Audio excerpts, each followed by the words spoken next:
Holy moly, let's talk about the Copeland Trophy. So a couple of things before we start getting into the trophy and the awards and all that sort of stuff. I've been getting a lot of DMs about Bobby Hill and if he was there.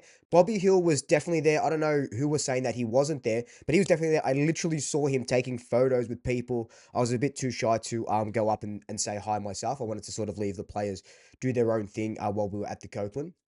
But he was definitely there. He was 100% there. What else?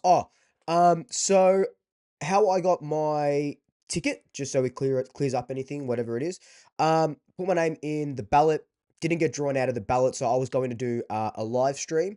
And then I had Kim from The Woodsman, who I've done some work with. I had that. I still got to put that up. My interview with at the Woodsman dinner. I can't remember what game we were playing that day, but they invited me as their guest. So I just want to thank the Woodsman Kodieri Club for inviting me. Absolutely incredible night. I was just so overjoyous to be there and share it with you all, and it's just so friendly. And I'm going to be doing some stuff with them a little bit later on down the track, so keep an eye out for that. But again, Kim Woodsman, thank you so much. Let's get into the chunk of this video. Gonna be really hard not to get emotional here. I'm an emotional person. Far out. Wasn't expecting this coming into the night. Obviously, there's some unbelievable talent next to me and in the room here, and I'm super privileged to be here right now, and I don't take it for granted. There's so many people I want to thank. The football club for bringing me in a few years ago. I'm so grateful for the opportunity you gave me. To my teammates, you guys make football so fun for me. I love coming in and trying to put a smile on you guys' faces every single day because that's what gets me up. So the Copeland Trophy was on October 3rd, and we'll get the elephant out of the room straight up. Darcy Cameron is a Copeland Trophy winner. Takes it from Nick Dacos. What was it? 13. Yeah, 13 votes. He wins the Copeland Trophy. Last year he came second in it, and what a rise for Darcy Cameron. We swapped pick 56 for Darcy Cameron, and I think we got pick 62 as well back.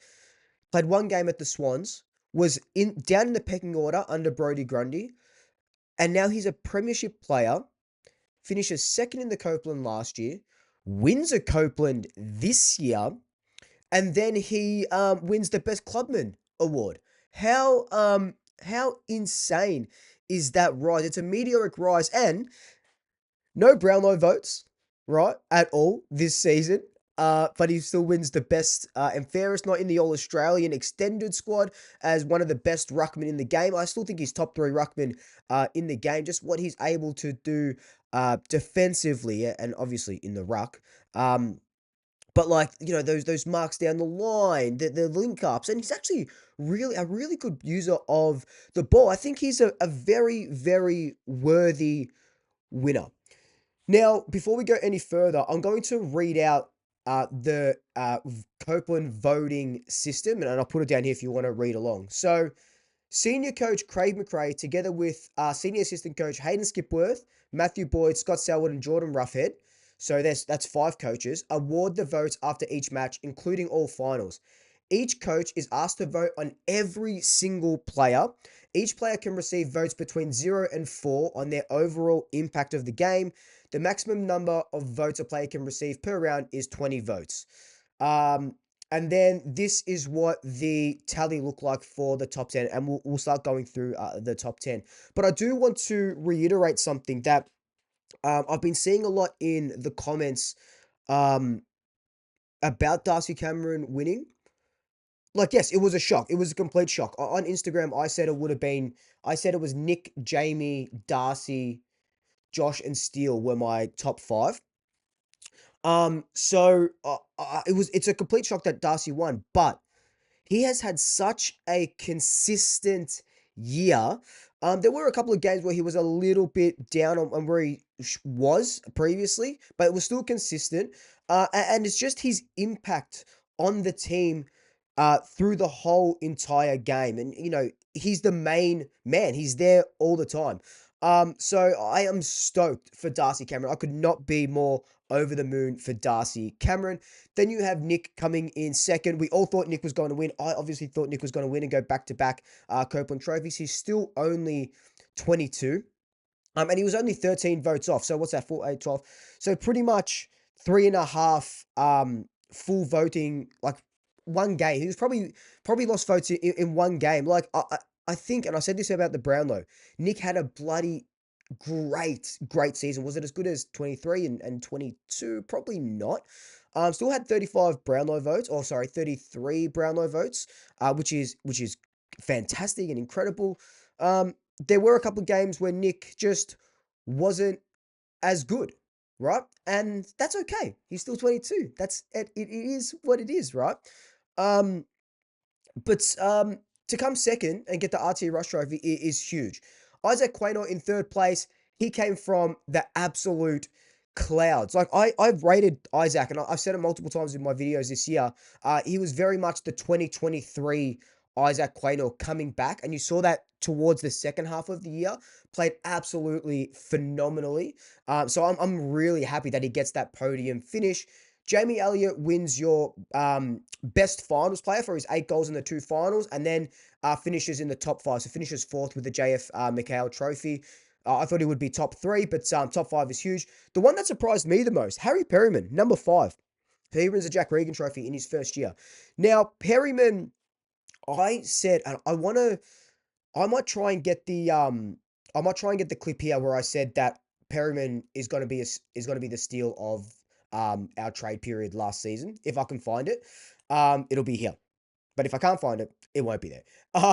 But he just goes about his business nonchalantly, goes about his business. He had to go into the back line a lot this season. I think he's probably going to be one of the natural successors to Pendlebury in the middle. He's a very smart midfielder. We just haven't seen a lot of that because we needed him in the back line. I dare say from preseason and getting into next year, we will see Perryman through the middle a lot more, especially if we are getting Blight and Reef McGuinness is coming back into the back line. We won't need that over-reliance on Perryman to sort of be there. And he's going to sort of direct traffic in the middle. He could be, that next Scott Pendlebury. No, obviously no one's going to be as good as Scott Pendlebury, but that next replacement to Scott Pendlebury.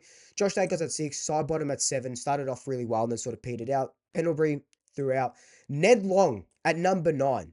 That's another one that was like, whoa, that came out of nowhere. But I'm really happy for Longy. He also won the Gavin Brown Award for best defensive player. And best defensive pressure player. Lockie Schultz and Bowman Curry, they did miss a chunk of games, but Ned Long he had 170 plus tackles, broke Collingwood's tackle record for the year. Luke Ball held that previously, so congrats to him. And Jack Crisp, for 11 years in a row, for the 11th year in a row, he finishes top 10 in the Copeland. Are you serious? That is wild. But look, they're all incredible recipients of all of these awards. And a couple of the other awards, the best young player went to Ed Allen, played 13 games this season. He's going to 1,000% going to go places. The VFL best and fairest went to Harry DiMattia. Harry DiMattia is finally starting to come into his own. He was tried as a halfback flank, it didn't work. Tried on the wing, it really didn't work. Now he's an inside mid, learning off Titch, and it's working. But again, inside mids are a little bit of a dime a dozen at the moment. So get ready to sort of see him break out into the seniors next season. Angus Sivers wins the VFL Best Clubman, so the Jack Hallier Trophy. We talked about Jamie Elliott winning the Bob Rose Trophy, and Sam Marilado wins the Victorian Wheelchair Football League Best and Fairest, the Robert Rose Trophy from the Pies. So that was absolutely huge for all of those players. Now, the one thing I do want to mention before we wrap up this video is this comment from Craig McRae. Okay, runner-up in the Brownlow medal again. Maybe a few more 16 disposal games might get you there next year, Nick.